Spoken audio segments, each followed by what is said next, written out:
On Capitol Hill, House lawmakers are today reviewing an FBI report about the Fort Hood massacre. The FBI's actions under the microscope now.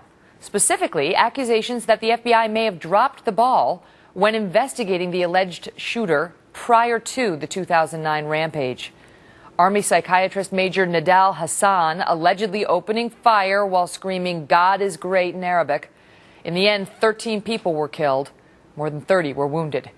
Here's one lasting image from the tragedy. The victims' coffins covered in flags en route to Arlington National Cemetery.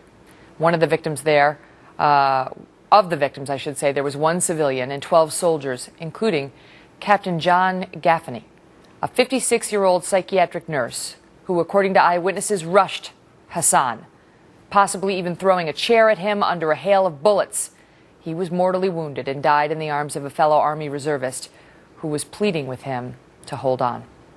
Our chief intelligence correspondent, Catherine Herridge, is live in Washington with the fallout from this report. Catherine? Well, Megan, thank you and good afternoon. This morning, the executive director of the FBI's National Security Division was publicly chastised because no one at the Bureau has been fired, demoted, or disciplined over the Fort Hood shooting. Lawmakers questioned what they should tell their constituents about this lack of accountability. My husband went in harm's way for this country 3 times.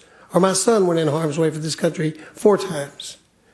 And he gets killed where he's stationed by a member of his own military who begins his shooting career as a murderer by shouting Allah Akbar.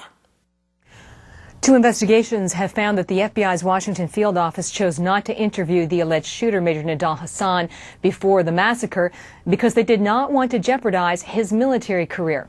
Reading from prepared testimony, the chairman of the committee, Frank Wolf, pushed the FBI to explain whether political correctness was responsible.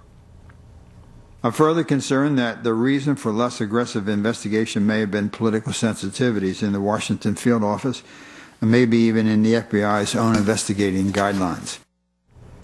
For the first time, the FBI admitted publicly today that the American cleric Anwar al-Awlaki was under full FBI investigation by the Washington field office when he was invited to lunch at an executive dining room at the Pentagon in February of 2002, a story first reported by Fox News.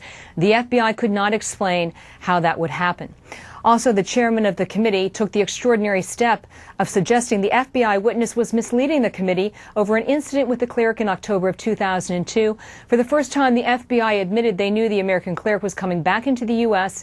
and that an FBI agent waved him in despite an outstanding warrant for his arrest. Now both Republicans and Democrats on that committee want a further explanation from the Bureau about its contacts with Anwar al-Awlaki. Megan. Catherine Herridge.